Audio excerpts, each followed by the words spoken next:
Nikmat yang Allah berikan kepada kita ini terbagi menjadi 3 perkara. Yang pertama adalah nikmat kecil. Nikmat kecil ini adalah nikmat yang dimana kenikmatan itu ada akhir nilai batasnya pada saat kita hidup di dunia. Itu merupakan nikmat kecil. Apa saja kenikmatan yang terbatas hanya pada saat kehidupan di dunia itu masuk kategori nikmat kecil, karena dia akan merasakan kenikmatan itu dalam durasi waktu yang tidak lama. Kesehatan ini nikmat, tapi kita merasakan hanya pada saat kita berada di dunia. Apalagi nikmat selain kesehatan, yang padahal kesehatan itu penting sekali. Nikmat di luar itu, misalkan makan, minum, apalagi hadirin, pangkat, jabatan, kekayaan, nikmat kecil semua. Karena nikmat itu akan ada nilai batas akhirnya pada saat kita masih hidup di dunia. Yang kedua, nikmat besar. Nikmat besar ini kita merasakan nikmat di dunia sampai tembus alam akhirat kelak, yaitu nikmat iman kepada Allah Subhanahu wa taala dengan keimanan yang benar, dan nikmat bisa taat kepadanya. Orang yang taat kepada Allah di dunia saja pasti selamat, Pak, hidupnya. Judi nggak mau, zina nggak mau, korupsi nggak mau, membenci orang nggak mau, riba nggak mau, selamat hidupnya, Pak, pasti. Karirnya pun baik, bagus, pasti selamat.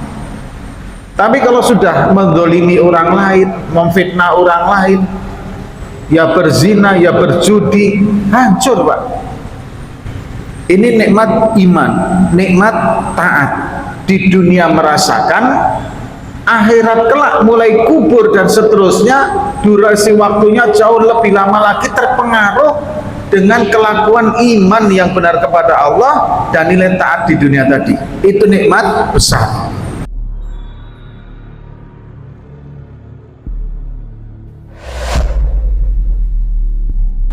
Assalamualaikum warahmatullahi wabarakatuh. A'udzu billahi minasyaitonir rajim. Bismillahirrahmanirrahim. Alhamdulillahi rabbil alamin. Nahmaduhu wa nasta'inuhu wa nastaghfiruh. Wa na'udzu billahi min syururi anfusina wa min sayyiati a'malina. May yahdihillahu fala mudhillalah wa may yudlil fala hadiyalah. Allahumma sholli wa sallim ala sayyidina Muhammad wa ala alihi wa ashabihi wa man tabi'ahum bi ihsanin ila yaumiddin, amma ba'd. Yang kami muliakan para alim, para ulama, para kiai, para ustadz, para imam masjid, dan para guru kita semua. Yang kami hormati ketua pengurus masjid beserta kepengurusannya. Yang kami banggakan Bapak Ibu semua yang istiqomah hadir dalam pengajian kita. Hadirin yang dirahmati oleh Allah Subhanahu wa taala, marilah kita bersyukur kepada Allah atas segala nikmat, rahmat, hidayahnya, sehingga kita hadirin bisa dalam keadaan tetap iman Islam kita dan bisa melaksanakan ketaatan kepadanya. Ini merupakan dua nikmat yang sangat besar, yang sangat luar biasa. Kemudian baru nikmat-nikmat lainnya.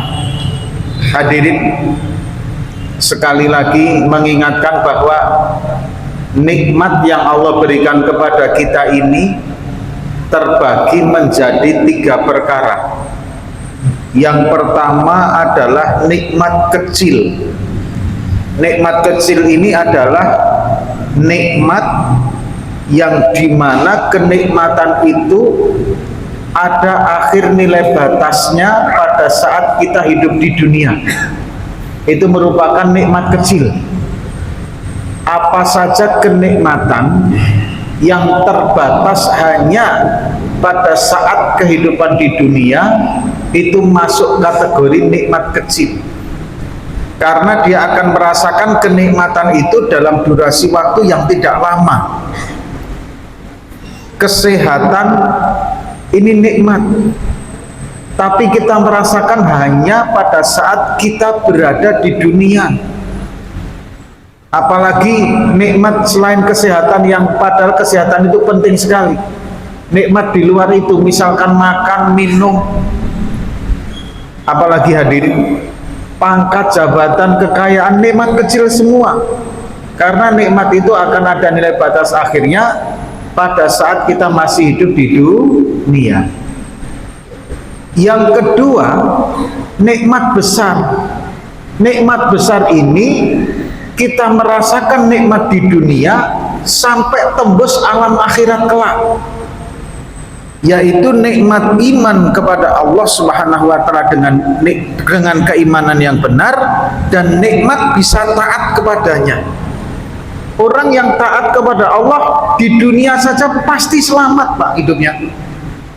Judi nggak mau, zina nggak mau, korupsi nggak mau, membenci orang nggak mau, riba nggak mau, selamat hidupnya Pak, pasti. Karirnya pun baik, bagus, pasti selamat. Tapi kalau sudah menzalimi orang lain, memfitnah orang lain, ya berzina, ya berjudi, hancur Pak. Ini nikmat iman, nikmat taat. Di dunia merasakan, akhirat kelak mulai kubur dan seterusnya, durasi waktunya jauh lebih lama lagi terpengaruh dengan kelakuan iman yang benar kepada Allah dan nilai taat di dunia tadi. Itu nikmat besar. Yang ketiga, nikmat sempurna. Nikmat sempurna ini adalah nikmat saat kita sudah memasuki surganya Allah Subhanahu wa taala. Inilah nikmat sempurna yang tidak ada lagi nilai tapal batasnya sampai kapan akan ada akhirnya. Itulah nikmat Jannatul Naim, nikmat surga yang penuh dengan kenikmatan. Nah hadirin yang dirahmati oleh Allah, makanya kalau kita masih hidup di dunia dengan segala kenikmatan di dunia, berarti kita mendapatkan nikmat kecil, tapi kita juga menjalani dengan keimanan yang benar dan menjalani dengan ketaatan kepada Allah Subhanahu wa taala, kita juga mendapatkan kenikmatan besar. Maka atas nikmat-nikmat ini hadirin, mari kita memuji kepada Allah Subhanahu wa taala dengan mengucapkan alhamdulillahirabbil alamin. Salam dan sholawat mari kita haturkan kepada junjungan kita Nabi Agung Muhammad sallallahu alaihi wasallam. Allahumma sholli ala sayyidina Muhammad wa ala ali sayyidina Muhammad. Bapak Ibu yang dirahmati oleh Allah, kita lanjutkan pengajian kita, pelajaran kita tentang akidah. Nah hadirin, pada pertemuan yang lalu bahwa kita sudah membahas akidah yang benar, nilai keimanan yang benar itu didasarkan kepada dua kalimat syahadat. Satu, iman kepada Allah sebagai implementasi daripada syahadat tauhid. Kemudian yang kedua, di dalam menjalankan nilai taat tadi, syariahnya, teknis pelaksanaannya mengikuti syariah Nabi Muhammad sallallahu alaihi wasallam. Ini tidak bisa dipisahkan. Percaya saja kepada Allah Subhanahu wa taala tapi nggak menerima syariah Nabi Muhammad juga salah. Beriman percaya kepada syariah Nabi tapi tidak beriman kepada Allah Subhanahu wa taala juga salah. Bahkan mohon maaf, beriman kepada Allah Subhanahu wa taala tapi tidak beriman kepada Nabi Muhammad sebagai nabi dan rasulnya, meskipun dia mempercayai apa yang disampaikan Nabi, itu pun juga belum benar Pak. Apa ada? Ada Pak. Golongan orang yang percaya kepada Allah Subhanahu wa taala tapi tidak mengikuti syariah Nabi, ini biasanya golongan monoteis. Ini banyak juga, Pak, yang percaya kepada penuhanan tunggal tapi tidak percaya kepada syariah Nabi. Yang kemarin saya sampaikan, saya pernah jumpa dengan beberapa orang orang Kristen yang menganut aliran saksi-saksi Yehova itu, Pak. Itu mengakui bahwa Nabi Isa itu adalah utusan, bukan Tuhan. Yesus itu Nabi, bukan Tuhan. Tapi tidak memakai syariah Islam. Nah, ini menurut versi Islam juga salah. Ada lagi aliran kejawen, Pak. Aliran kejawen itu monoteis, tapi syariahnya nggak mengikuti Nabi Muhammad SAW. Kemudian hadirin, ada yang monoteis, percaya kepada Allah Subhanahu wa taala, percaya tentang kebenaran apa yang dikatakan Nabi Muhammad SAW, tapi tidak mau mengakui sebagai nabi. Ada beberapa sempalan dari golongan orang Yahudi. Itu mereka percaya apa yang dikatakan Nabi itu benar. Termasuk yang berkaitan dengan bagaimana orang Islam mampu mengalahkan mereka ketika sholat subuhnya bagaikan sholat Jumat, itu mereka percaya. Dan satu-satunya pohon yang akan menjadi tempat sembunyi itu adalah pohon itu, Pak? Ghorqot. Itu mereka juga percaya. Tapi mereka nggak mau mengakui Nabi Muhammad SAW sebagai nabi. Itu juga salah. Maka tauhid yang lengkap, tauhid yang benar adalah beriman kepada Allah, mempercayai Allah Subhanahu wa taala, syariahnya mengikuti Nabi, dan mempercayai Nabi Muhammad SAW sebagai Nabi, Nabiullah, Rasulullah, dan sebagai Khatamul Anbiya wal Mursalin, penutup para Nabi dan Rasul. Ini konsep dasar, pondasi dari syariah. Nah, kemudian hadirin, kemarin juga sudah kita bahas bagaimana dasarnya dua kalimat syahadat ini.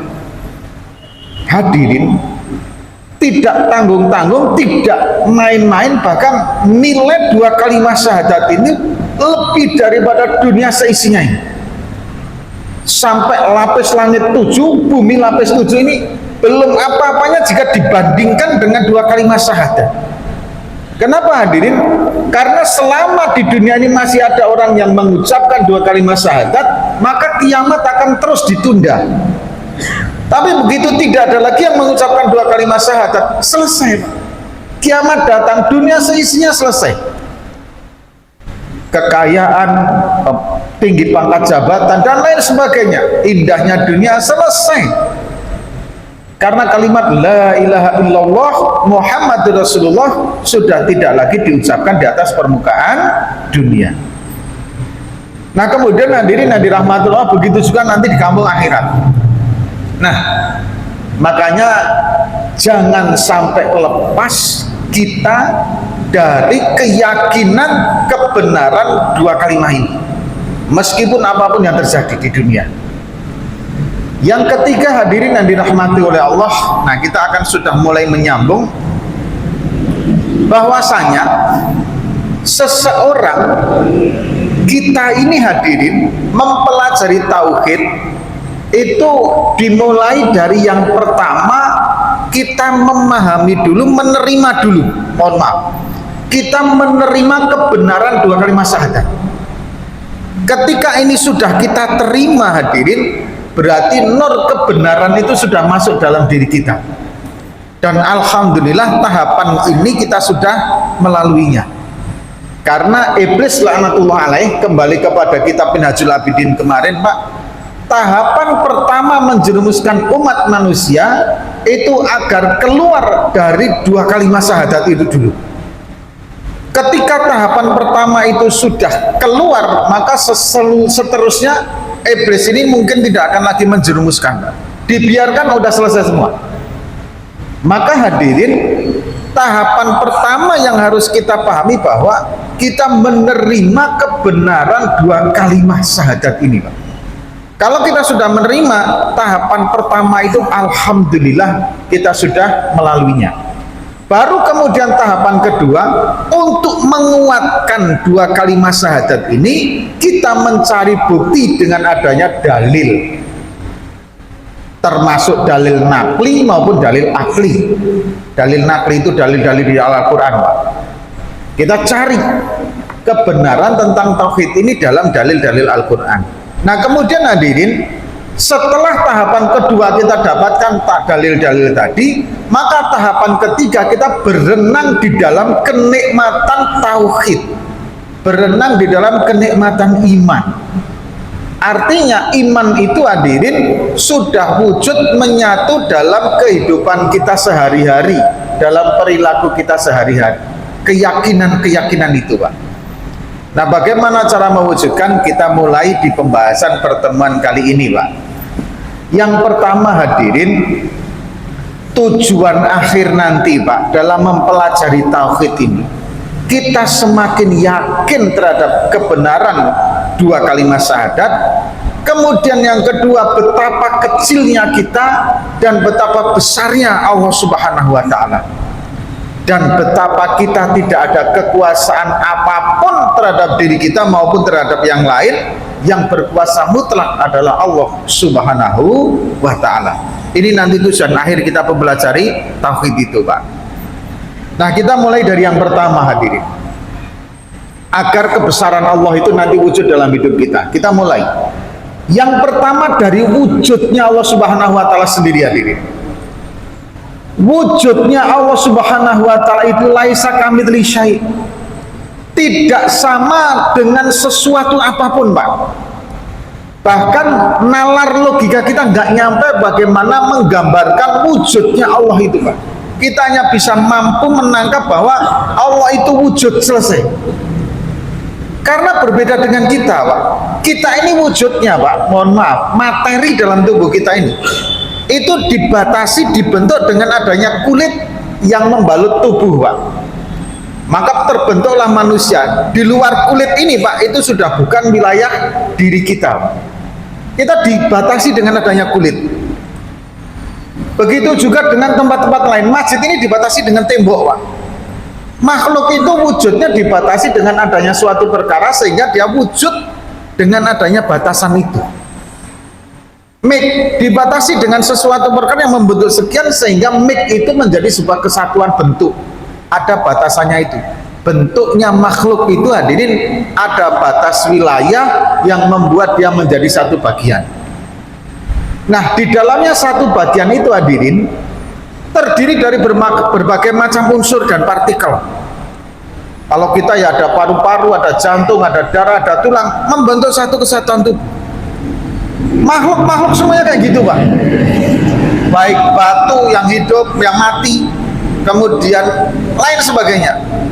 Tapi Allah Subhanahu wa Ta'ala hadirin itu tidak ada bentuk yang membentengi, tidak ada bentuk yang melapisi. Bentuknya kayak apa? Walam bisawab. Dan Allah Subhanahu wa Ta'ala itu hadirin lebih dekat daripada urat yang ada di leher kita. Itu bentuknya saja sudah luar biasa yang tidak bisa kita gambarkan wujudnya. Tapi wujudnya kita hanya mampu bisa percaya ada. Dari mana dalilnya? Dari kitab suci Al-Quran Pak. Allah wujud, qidam, baqa, itu wujud itu di dalam Al-Quran itu hadirin ayat-ayat yang menerangkan adanya Allah Subhanahu wa Ta'ala itu luar biasa Pak, banyaknya. Dan untuk menerangkan kepada manusia, Allah mengutus Nabi agar kita diterangkan adanya wujudnya Allah ini Pak. Itu dari wujudnya saja sudah luar biasa yang tidak mampu dijangkau oleh logika kita. Kemudian yang kedua hadirin, Allah Subhanahu wa Ta'ala itu bersifat kudrat dan iradah, punya kekuasaan dan punya kehendak. Semua yang ada di dunia ini Bapak, termasuk saya duduk di sini, termasuk Bapak duduk di situ, sampai meleknya mata kita, tidurnya mata kita, debu yang berterbangan ini hadirin, semuanya atas kuasanya Allah. Semuanya atas kuasanya Allah. Termasuk hadirin rontoknya daun, jatuhnya air, hujan, semua ini berada dalam kekuasaan Allah Subhanahu wa Ta'ala. Allah sangat kuasa Bapak, merubah kita semua yang ada di sini ini menjadi ulama semua, sangat berkuasa. Tapi naudzubillah, Allah juga sangat berkuasa merubah semua yang ada di sini menjadi kafir semua juga bisa. Naudzubillah min dzalik. Kekuasaan Allah itu seperti itu. Bahkan yang saat ini hadirin sedang berada dalam penderitaan di bawah, kemudian serta-merta Allah menginginkan perubahan sehingga dia menjadi orang yang di atas, sangat berkuasa untuk itu. Bahkan hadirin, orang yang tadinya berkuasa dalam tahta kemewahan kemudian dibenamkan dalam satu hari, juga Allah berkuasa untuk itu, Pak. Ini kekuasaan mutlak Allah Subhanahu wa taala. Dan kita nggak bisa melawan kekuasaan itu dalam keadaan apapun, Pak. Kita nggak bisa. Kemudian kekuasaan Allah itu ada irodahnya, sehingga dunia ini berputar, kehidupan ini sedemikian rupa, ada kehendak Allah Subhanahu wa taala. Allah berkuasa semua menjadikan kita kaya raya di sini, Pak. Tapi kehendak Allah tidak seperti itu. Dibuatlah oleh Allah Subhanahu wa taala kaya dan miskin, sehingga muncullah kehidupan corak warnanya. Ada ibadah zakat, ada ibadah membantu fakir, membantu miskin. Ini kehendak Allah seperti itu, makanya kita kenali. Kalau kita ini hadirin diciptakan oleh Allah Subhanahu wa taala sebagai orang yang kaya raya, berarti disitulah Allah menitipkan rezeki-rezeki untuk orang lain. Tapi kalau kita diciptakan oleh Allah untuk menjadi orang miskin, disitulah Allah menitipkan doa-doa yang makbul untuk saudara kita yang lain. Karena doa makbul itu doanya orang fakir miskin, Pak. Hadirin, ada beberapa tiang penyangga baiknya sebuah negeri. Yang pertama, adilnya para penguasa. Yang kedua, dermawannya para orang kaya. Yang ketiga hadirin, disiplinnya para abdi negara. Yang keempat hadirin adalah waroknya para alim ulama. Yang terakhir, doanya orang fakir miskin. Maka kalau 5 komponen ini membentuk dengan struktur jaringan yang fungsinya dijalankan, maka negeri itu insya Allah menjadi baldatun thayyibatun warabun ghafur. Umaroknya adil, orang kayanya dermawan, kemudian pejabatnya disiplin semuanya, Pak. Tidak cuma disiplin waktu melulu, tidak, Pak. Disiplin anggaran, disiplin tidak bengelah. Ulamanya warok, betul-betul ulama akhirat, tidak ulama digunakan agama digunakan mencari dunia, bukan seperti itu. Yang terakhir, doanya fakir miskin. 5 komponen ini insya Allah kalau memang betul-betul jalan, negara itu akan menjadi baldatun thayyibatun warabun ghafur. Tapi kebalikannya, Pak, kalau dalam sebuah negeri pemerintahannya sudah tidak amanah, tidak adil, kemudian para orang kaya bakhil, sampai zakat aja nggak mau mengeluarkan, boro-boro kok sedekah, zakatnya aja nggak mau mengeluarkan. Kemudian abdi negaranya juga tidak amanah. Kemudian ulamanya menjual agama untuk kepentingan dunianya. Kemudian orang miskin dengan kesombongannya dan tidak mau mendoakannya, maka negara itu berada di ujung tanduk, berada di ujung kehancuran. Nah, ini hadirin ada dalam kitab Nasoihul Ibad. Kita lanjutkan dulu yang ini. Allah berkuasa untuk menjadikan semuanya sesuai dengan yang menurut logika kita, Pak. Tapi Allah punya kehendak. Kadang kita berpikir, Pak, saya sudah sholat, saya sudah taat pada Allah, tapi kok keadaan ekonomi saya, penderitaan saya kadang kayak nggak ada ujung akhirnya. Kadang kita berpikir begitu, Pak. Hadirin, ada kehendak Allah yang terselip di situ, Pak, yang membuat nanti kita setelah mengetahui di belakangnya kita akan berkata, ya Allah, maha benar Engkau dalam semua kehidupan kami. Kita akan berkata begitu. Nah, inilah yang kemudian kita wajib untuk mengetahui itu semua agar kita tidak kufur terhadap keadaan yang Allah berikan kepada kita. Ada kuasa Allah, ada kehendak Allah. Kemudian Innallaha sami'un alim, innallaha sami'un basir. Itu banyak hadis dalam Al-Qur'annya, Pak. Apa dalilnya di dalam Al-Qur'an? Bahwa sesungguhnya Allah Subhanahu wa taala alimun, zat yang maha mengetahui apa yang kita kerjakan, hadirin, dan apa yang orang lain kerjakan, Allah pasti mengetahui. Jangankan kok cuman kita perbuatan kita, Pak, detak jantung, detak nafas kita, bisikan hati kita kemana saja Allah mengetahui, Pak. Sampai gugurnya daun yang kering ke bumi itu atas pengetahuan Allah Subhanahu wa taala. Jatuhnya berapa jumlah jatuhnya tetesan air ke dunia itu Allah mengetahui, Pak. Berapa jumlah debu yang berterbangan ini Allah mengetahui. Sampai sedetil itu mengetahui. Semua tata kelola planet ini juga Allah mengetahui, Pak. Berada di dalam pengetahuan Allah Subhanahu wa taala. Makanya hadirin, orang yang beriman, mohon maaf ini, Pak, nanti implementasinya sampai ke sini, Pak. Orang yang betul-betul memahami alimunnya Allah Subhanahu wa taala, maha mengetahuinya Allah Subhanahu wa taala, ketika ada orang lain zalim kepada jenengan, ketika Anda didolimi, dianiaya, disakiti, difitnah orang lain, Anda tidak pernah akan mengatakan saya dendam kepadanya, saya ingin membalas. Tidak akan pernah jenengan mengatakan begitu. Kenapa, hadirin? Karena jenengan sadar apapun yang dia kerjakan kepada saya, Allah pasti mengetahui. Dan Allah Subhanahu wa taala sari'ul hisab, zat yang sangat cepat pembalasannya. Pasti ada balasan yang akan Allah sediakan untuk dirinya. Jadi kalau ada orang lain mendolimi kita, kita santai saja, los aja. Ada orang lain menjelek-jelekkan kita, hadirin mohon maaf, kalau Bapak dibuka aibnya ini, Pak, dan saya juga sudah siap untuk itu, Pak. Kalau kita ini dibuka aib kita, hadirin, itu yang dibuka aibnya baru sepersekian dari aib yang sesungguhnya kita telah kerjakan, Pak. Ini sebenarnya konsepnya seperti itu. Bapak misalkan diomongin gara-gara misalkan apa ya, pernah beli siji misalkan gitu lah ya. Kemudian ada orang, ya dulu sekarang aja di masjid dulu, wah dengan siji getol betul. Itu baru satu aib.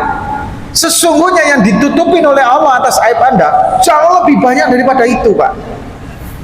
Kan begitu konsepnya. Dan ketika ada orang yang membuka aib seperti itu, hadirin, itu perkara kita tidak pernah akan khawatir. Karena apapun kezaliman yang dilakukan oleh orang lain kepada kita, Allah pasti mengetahui. Dan Allah pasti akan membalasnya. Begitu pula kebalikannya, Pak. Apapun yang kita kerjakan, Allah pasti mengetahui. Bapak pinjam sandal untuk wudhu gosok, itu saja Allah pasti mengetahui kok, Pak. Mohon maaf, Bapak sambil duduk, ya kan, kemudian mainkan karpet masjid, Bapak cubit, ya kan, itu misalkan, ini misalkan, kemudian karpetnya menjadi rusak, itu nanti akan dihisab oleh Allah Subhanahu wa taala, Pak. Itu diketahui oleh Allah. Dan ketika kita sadar maha mengetahuinya Allah Subhanahu wa taala terhadap perilaku kita, maka kita akan selalu waspada, hati-hati terhadap CCTV itu, Pak. Karena kita terus akan diawasi oleh Allah Subhanahu wa taala. Dan hebatnya dicatat oleh kanan kiri kita, Pak. Malaikat yang mencatat amal kita. Apapun dilihat oleh Allah diketahui dan dicatat. Maka orang yang mempunyai nilai tauhid tinggi, insya Allah dia akan selalu waspada dengan apa yang akan dia kerjakan. Kemudian hadirin, sifat Allah selanjutnya yang harus kita kemudian pahami dan kemudian kita harus apa ya istilahnya sadari betul dalam perilaku kita, innallaha sami'un basir. Allah itu maha mendengar, maha melihat. Jadi kalau kita berdoa, Pak, nggak usah khawatir karena tidak dikabulkan, nggak usah khawatir ada perasaan tidak dikabulkan. Yakin ut'uni astajib lakum. Yakin bahwa ketika kita berdoa apa-apa pasti dikabulkan oleh Allah. Pasti, Pak. selama kita tidak berdoa untuk kemaksiatan. Yang kedua, selama kita tidak mempunyai keyakinan bahwa doa kita tidak dikabulkan. Kan begitu Pak. Tapi selama masih punya keyakinan-keyakinan itu, pasti kabulkan. Inilah sami'um basirnya Allah ketika kita wujudkan dalam kehidupan kita. Kemudian hadirin, kita nggak perlu khawatir. Kadang kan begini Pak, misalkan dalam konteks kita bekerja, atasan kita ngomong, apapun yang kamu lakukan, yang kamu kerjakan dalam tugas ini, tolong nanti dilaporkan, kan gitu Pak.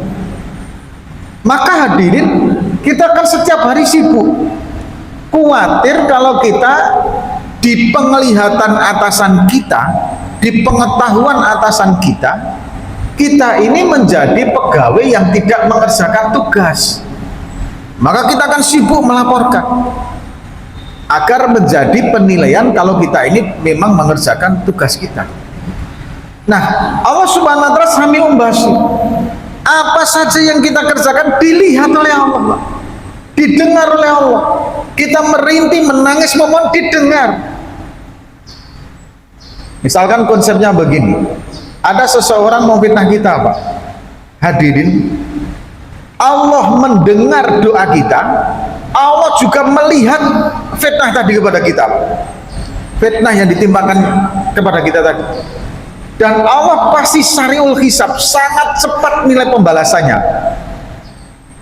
Begitu juga kita, kalau kita mau berbuat dolim kepada orang lain, kalau kita mau berbuat aniaya kepada orang lain, kalau kita mau berbuat kemaksiatan hadirin, yang harus kita pikirkan, innallaha sami'un alim, sami'un basir. Allah mendengar dan Allah melihat. Kalau konsep itu wujud dalam diri kita Pak, maka insya Allah kita nggak akan berani lagi Pak untuk berbuat maksiat. Ada satu riwayat, dan ketika hadirin begini Pak, ketika kita ini berani meninggalkan kenikmatan dalam kemaksiatan, maka Allah pasti mengganti kenikmatan dalam ibadah. Ini konsepnya Pak, mohon dipegang. Ketika kita ini berani meninggalkan kenikmatan dalam kemaksiatan, maka Allah pasti akan mengganti kenikmatan dalam ketaatan. Begitu juga sebaliknya, ketika seseorang itu menikmati kemaksiatan, maka Allah akan kurangi, bahkan Allah akan cabut kenikmatan dalam ketaatan. Contoh Pak, ada riwayat begini, ada seseorang pemuda, dia konsultasi kepada seorang ulama. Syekh, mohon maaf, saya ini mau bertanya, tapi pertanyaannya agak jorok. Apa pertanyaannya? Saya ini dengan istri mengalami gangguan, istilahnya saya kok kurang semangat dengan istri saya. Apa kata ulama tadi? Itu mudah. Solusi dari pertanyaan kamu itu mudah. Asal kamu kurangi pandangan-pandangan kepada perempuan-perempuan yang bukan muhrim kamu, yang haram untuk ditengok. Asal kamu mengurangi kenikmatan dalam kemaksiatan seperti itu, maka Allah akan ganti kenikmatan dalam ketaatan terhadap istrimu. Tapi kalau kamu terus menikmati itu hadirin, maka naudzubillah, nanti kenikmatan dalam rumah tangga akan Allah Subhanahu wa taala kurang. Konsepnya seperti itu. Nah hadirin, ada satu riwayat begini Pak. Satu saat, ini mungkin sering Bapak mendengar riwayat ini, dan ini memang cerita Israiliyah. Konsep cerita Israiliyah ini hadirin, selama tidak bertentangan dengan syariah Islam, maka boleh diambil itibarnya. Ini ada dalam kitab Durratun Nasin juga ada. Meskipun kemudian disangsikan garis terah keturunannya Pak. Begini Pak, begini. Suatu saat di zaman Bani Israel itu Pak, hiduplah berdampingan ada orang ahli ibadah dengan seorang pelacur. Pelacurnya ini cantiknya luar biasa, tarifnya mahal, puluhan juta tarifnya. Nah ahli ibadah ini sangat tertarik sekali untuk tidur dengan sang pelacur ini. Maka mulailah dia menabung. menabung. Setelah sekian lama dia menabung, akhirnya terkumpul uang itu, Pak. Dibawalah uang itu ke tempat perempuan pelacur tadi. Kemudian setelah terjadi transaksi dan lain sebagainya, tibalah saatnya ketika mereka mau berzina. Di atas tubuh pelacur itu, hadirin, pemuda tadi gemetar, Pak. Keringat dingin keluar. Kemudian dia mau lari, dipegang sama pelacurnya. Kenapa kamu seperti itu? Seumuran saya sampai saat ini, sekalipun saya belum pernah berbuat kemaksiatan seperti ini. Cukup saya mau pergi, lari, Pak. Laki-laki itu mau lari, dipegang. Ini duitnya bagaimana? Sudah untuk kamu. Pergi orang itu, Pak. Lari. Dan orang itu nangis sejadi-jadinya, Pak. Laki-laki menyesali apa yang sudah mau diperbuat. Setelah laki-laki ini pergi, Pak, kemudian perempuan ini merenung. Itu laki-laki baru mau sekali saja berzina, ketakutannya sudah seperti itu. Lah, saya, kata perempuan, tiap malam berzina tapi tidak merasa bahwa itu perbuatan dosa. Nangis hanya perempuan, Pak. Tobat, Pak. Begitu tobat, dia ngutus pembantunya untuk mencari informasi keberadaan laki-laki tadi. Hadirin, kemudian ditemukan informasi keberadaan pemuda tadi, Pak. Akhirnya dicari. Nah, masuk dalam sebuah desa, ditemukan laki-laki itu, Pak.